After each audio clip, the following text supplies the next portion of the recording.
Hello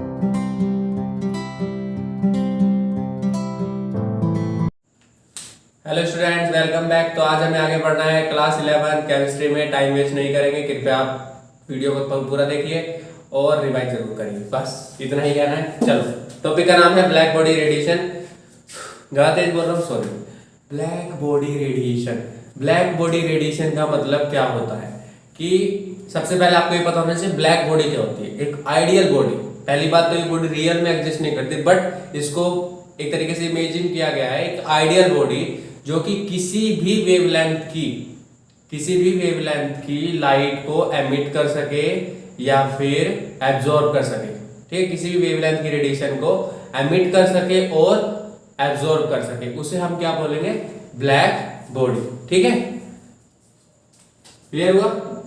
N ideal और perfect body which can emit और absorb wavelength of any radiation of any wavelength, sorry. ठीक है, ऐसी कोई भी बॉडी जो आइडियल बॉडी जो कि किसी भी वेवलेंथ की रेडिएशन को एमिट कर सके या फिर एब्जॉर्ब कर सके, उसे हम क्या बोलेंगे? Black body. ठीक है, and the radiation emitted by this body, this black body is known as black body radiation. So this is your black body radiation. ये डेफिनेशन और थोड़ा सा ये दो पॉइंट है, यही आपसे पूछे जाएंगे। हम पॉइंट टू पॉइंट और प्रिसाइज लेक्चर्स बनाते हैं आपके लिए। होप सो आपको समझ में आए। ना समझ में आए तो आप लाइन में आके पूछ सकते हो। ठीक है, आगे हमारा जो पॉइंट है that is photo electric effect. Photo electric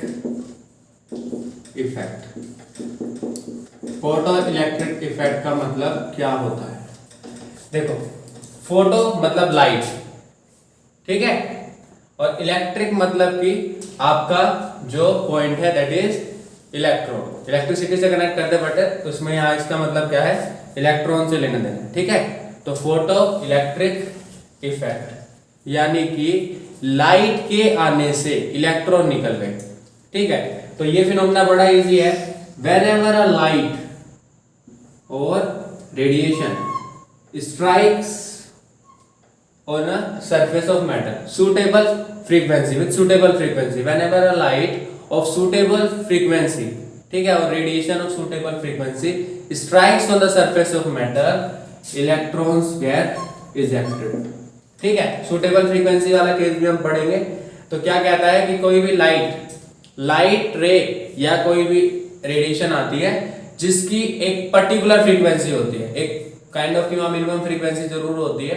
ठीक है, वो भैया हम आगे इसके पोस्टुलेट से पढ़ेंगे, बट अभी डेफिनेशन क्या पता लगानी है कि सूटेबल फ्रीक्वेंसी की लाइट जब यहाँ पर मेटल के सरफेस पे स्ट्राइक करेगी तो यहाँ से इलेक्ट्रॉन इजेक्ट हो जाएंगे। इस फिनोमेना को हम कहते हैं फोटो इलेक्ट्रिक इफेक्ट। ठीक है, and the ejected electrons are known as photo electrons. ठीक है, इनको हम क्या बोलते हैं बेटा? Photo electrons. ठीक, अब जरा आगे समझते हैं। इसके कुछ पोस्टुलेट है। पहला postulate, for every metal there is minimum frequency.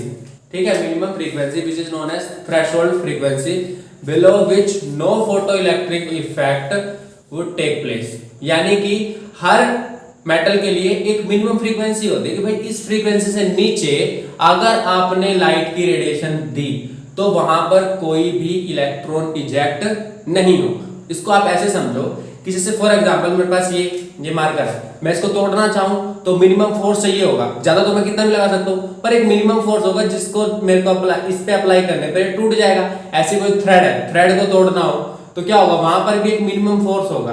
ठीक है, जो आप दोगे तो टूट जाए, ज्यादा तो आप कितना भी दे सकते हो। ऐसे ही इलेक्ट्रॉन क्या होता है कि बंधे हुए होते हैं। किससे बंधे होते हैं? वो बंधे होने का मतलब है इलेक्ट्रॉन्स और न्यूक्लियस के बीच में फोर्स ऑफ अट्रैक्शन होता है। ठीक है, इलेक्ट्रो जो आप स्टैटिक फोर्स ऑफ अट्रैक्शन बोल देते हो, इलेक्ट्रोमैग्नेटिक फोर्स ऑफ अट्रैक्शन बोल देते हैं, तो वो फोर्स ऑफ अट्रैक्शन होता है और अपोजिट चार्ज के बीच में वो फोर्स ऑफ अट्रैक्शन होता है। तो आपको वहां पर एक फोर्स देना पड़ेगा सो दैट कि उससे आप उसे निकाल सको। वो दोनों जो इलेक्ट्रोस्टैटिक फोर्स ऑफ अट्रैक्शन लगता है वो उन दोनों बीच लग रहा है। आप जैसे ही उसे स्ट्राइक निकालने की कोशिश करोगे, ठीक है, निकालने आने की इलेक्ट्रॉन को निकालने की कोशिश करोगे तो मिनिमम एनर्जी आपको देनी पड़ेगी। ठीक है, तो उस एनर्जी को हम कहां से मिलेगी? वो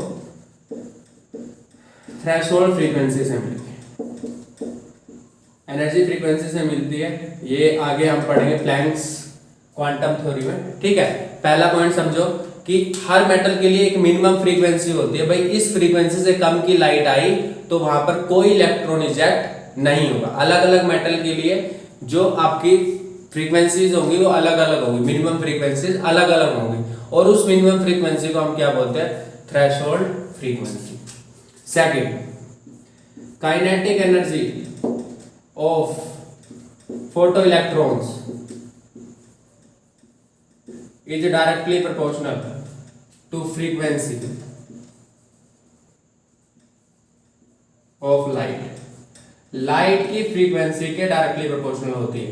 आप जितनी ज्यादा लाइट की फ्रीक्वेंसी लाओगे उतनी ही ज्यादा काइनेटिक एनर्जी बढ़ेगी। अभी काइनेटिक एनर्जी क्या है, जब ये लाइट रेडिएशन इसके ऊपर स्ट्राइक करेगी, स्ट्राइक करने के बाद इलेक्ट्रॉन यहां से निकल गए। इसको आप ऐसे समझो कि भाई मान लो बहुत सारी कंचियां बिखरी हुई है। अब आप एक कंची से जैसे उस कंची को मारोगे, ठीक है, एक मार्बल से दूसरी मार्बल को हिट करोगे तो वो मार्बल उस मार्बल को क्या करेगी, दूर भेज देगी। अगर आपने कभी खेला हो या देखा हो तो आप उसको जैसे ही मारोगे वो कहां होगी, दूर जाएगी। अब वो कितना दूर जाएगी ये डिपेंड किस पे करेगा, फ्रीक्वेंसी ऑफ लाइट पे, ठीक है। ये जो मोशन में जो एनर्जी पोजेस होती है, the energy possessed by any object और particle during motion is known as kinetic energy of that entity. उस एंटिटी की क्या काइनेटिक एनर्जी वो डिपेंड करता है मोशन में वो कितनी एनर्जी पोजेस कर रहा है। तो यहाँ पर सिंपली इलेक्ट्रॉन जब निकलते हैं तो एनर्जी को पोजेस करते हैं, that energy is known as kinetic energy of photo electron. Third, intensity.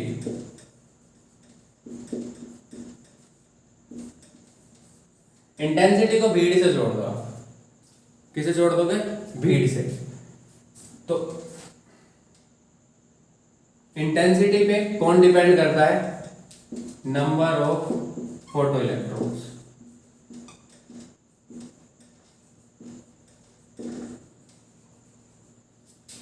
Is directly proportional to intensity. आई से दिखा रहा हूं मैं यहां पर। इसका मतलब क्या है, कितने फोटो इलेक्ट्रॉन निकलेंगे, यहां से कितने इलेक्ट्रॉन निकलेंगे, ये किस पे डिपेंड करता है, इंटेंसिटी पे डिपेंड करता है। इंटेंसिटी को आप समझो लोगों की तरह, जैसे फॉर एग्जांपल अब मेरे पास मान लो यहाँ पर फर्श पर 100 कंचे बिछे हुए हैं और आपके पास 10 कंचे हैं, और जब आप हिट करोगे तो 100 में से किसी 10 को वो हिट कर सकते हैं। वो क्या है, नंबर ऑफ मार्बल्स, वो क्या है, इंटेंसिटी है। तो जितनी ज्यादा इंटेंसिटी लाइट की होगी उतने ही ज्यादा फोटो इलेक्ट्रॉन्स वहां से निकलेंगे। तो number of photo electrons is directly proportional to I, intensity of light. And fourth is, this is an instantaneous process. ये कैसा प्रोसेस है, इंस्टेंटेनियस प्रोसेस। इंस्टेंटेनियस प्रोसेस मतलब ऐसा नहीं है कि पहले अच्छा वो जाएगा, अच्छा मैं जाऊं ना जाऊं, ऐसे वाला केस नहीं है। जैसे ही वो हिट करता है, आपने कभी भी मार्बल वाला केस देखा है, जैसे ही मार्बल को दूसरी मार्बल हिट करते, कंचे को दूसरा कंचा हिट कर, तुरंत वो अपनी जगह छोड़ देता है। तो ये जो आपका पूरा प्रोसेस है ये 10⁻⁹ सेकंड यानी नैनो सेकंड्स में हो जाता है। अप्रोक्सीमेटली 10⁻⁻10 सेकंड में कई लोग बोलते हैं। तो अगर 10 सेकंड वाला आपने देखा होगा तो आप वो ले लेना, मतलब नैनो सेकंड्स में ये काम हो जाता है, ठीक है। तो बहुत ज्यादा तेजी से काम होता है। आप सोच सकते हो कि 10⁻⁹ सेकंड कितना होगा, ठीक है। तो ये किसके लिए आ गया, आपका फोटो इलेक्ट्रिक इफेक्ट के लिए, ठीक। ये पूरा प्रोसेस होगा हमारा photo electric effect.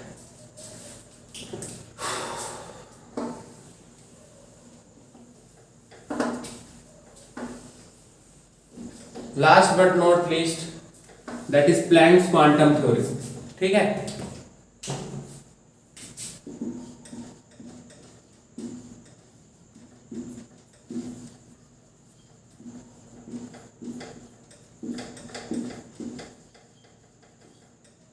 Planks quantum theory का मतलब क्या था, क्या हुआ कि सब शुरू में सबको लगता था लाइट का वेव नेचर होता है, लाइट का वेव नेचर होता है। इससे बड़ी बहस चली शुरू में कि पार्टिकल नेचर होता है, वेव नेचर होता है, ठीक है। तो सबको लगता था लाइट एक कंटिन्यूअस है, लाइट क्या है, कंटिन्यूअस है। जैसे कि फॉर एग्जांपल जैसे आप रोप देखते हो ना, बिल्कुल कंटिन्यू होती है, ठीक है। जैसे ये भाई ये हमारे पास माइक की वायर है, ये क्या है, कंटिन्यूअस है। लाइट को ऐसे मानते थे कि जो लाइट है वो एक तरीके से कंटिन्यूअस, जैसे नदी बहती है ऐसे लाइट एनर्जी है, लाइट क्या है, एक फॉर्म ऑफ एनर्जी है, और वो भी एक नदी की तरह कंटिन्यूअस होती है। बट प्लैंक ने, मैक्स प्लैंक थे, उन्होंने एक्सप्लेन किया कि लाइट कंटिन्यूअस नहीं होती, जो ईएमएस होती है, जो रेडिएशंस होते हैं, they are not continuous but they are discontinuous. ठीक है, कैसी होती है? डिसकंटिन्यूअस होती है।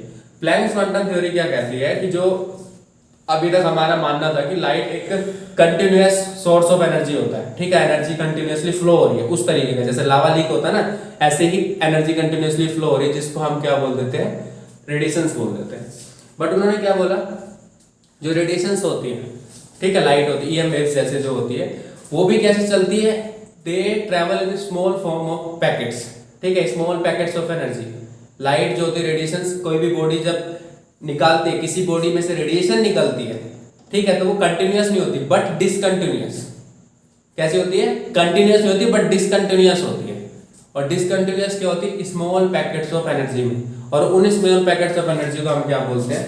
क्वांटा। इसके 3 पोस्टुलेट थे, क्वांटा के बारे में डिस्कस किया गया, that is small packets of energy, कि कोई भी बॉडी जब रेडिएशन एमिट करती है तो स्मॉल पैकेट्स ऑफ एनर्जी के फॉर्म में निकालती है, और उन स्मॉल पैकेट्स ऑफ एनर्जी को हम क्या बोलते हैं? क्वांटा। इसको कैसे समझो? इसको ऐसे समझो कि भाई मान लो जैसे पार्ले जी की फैक्ट्री है, अब पार्ले जी जब पार्ले जी बाहर भेजता है तो क्या सारे के सारे इतने सारे बिस्किट एक साथ जुड़े होते हैं? नहीं, एक छोटा बिस्कुट जिसको आप एक बिस्कुट कहते हो, क्या हो गया? एक पीस हो गया पूरा, उस एक पीस को हम क्या बोल देंगे? क्वांटा। क्या बोलेंगे? क्वांटा। मतलब पार्ले जी निकला तो सही, हाँ ठीक है, एक साथ कंपनी से निकले, पार्ले जी के बिस्कुट से निकले, बट एक बिस्कुट का मतलब है सबसे स्मॉल क्या होगा? एक बिस्कुट ही माना जाएगा, आधा नहीं करना, एक बिस्कुट माना जाएगा, तो वो स्मॉल पैकेट्स ऑफ एनर्जी बोलते हैं उसे, और उसको क्या बोल देंगे हम? क्वांटा। ऐसे ही मान लो कोई डेयरी है, उस डेयरी में मान लो कि भाई फूड पैकेज, मान लो मिल्क पैकेजिंग का काम चलता है, जैसे अमूल का ही दूध है, अब उसमें क्या है, जो दूध है वो ऐसा तो है नहीं कि 2 बूंद 3 बूंद, वो भी स्मॉल स्मॉल पैकेट्स में क्या करते हैं? हम डिवाइड करके आगे प्रोसीड कराते हैं। ऐसे इसमें क्या है कि कोई भी लाइट जब रेडिएशन छोड़ेगी तो कैसे छोड़ेगी? स्मॉल पैकेट्स ऑफ एनर्जी हम छोड़ेंगे, ठीक है। This is not continuous, this is a discontinuous. Main point ये है, दिमाग में क्या लाना है कि प्लैंक्स क्वांटम थ्योरी कहती है कि जो रेडिएशंस एमिटेड होती है, radiation emitted by body is not continuous but discontinuous in small packets of energy called quanta. Discontinuously energy emit होते हैं जिनको हम क्या बोलते हैं? Quanta. In case of light, quanta is known as photon. In case of light, light के case में हम क्या बोलते हैं? फोटोन बोलते हैं। तो हम कह सकते हैं लाइट क्या है? लाइट जो क्या है? फोटोन से बनी हुई है, ठीक है, ग्रुप ऑफ फोटोन, यानी लाइट के पार्टिकल्स को हम क्या बोल देते हैं? फोटोन कह देते हैं। सेकंड क्या कैसा है? Energy, energy of this photon is directly proportional to the frequency. Energy is directly proportional to frequency, ठीक है। एनर्जी किसी भी फोटोन की जो एनर्जी है वो किसके इक्वल होगी? फ्रीक्वेंसी की। लाइट की फ्रीक्वेंसी ज्यादा होगी तो उसके फोटोन्स की एनर्जी भी क्या होगी? ज्यादा होगी। और प्रोपोर्शनलिटी का सिंबल हटा के यहाँ वैल्यू आएगी E is equals to H nu, where H is Planck's constant.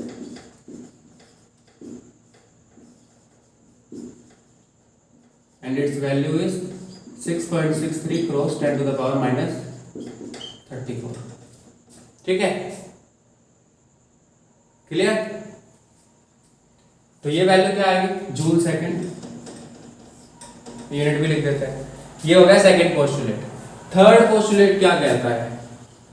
किसी भी बॉडी में टोटल एनर्जी, किसी भी बॉडी ने जो टोटल एनर्जी रेडिएट की है वो it must be equal to N H nu, it must be integral multiple of H nu. कहने का मतलब है अगर कोई बॉडी बोल देते तो आप 100 जूल एनर्जी छोड़ दी, कितनी एनर्जी छोड़ी?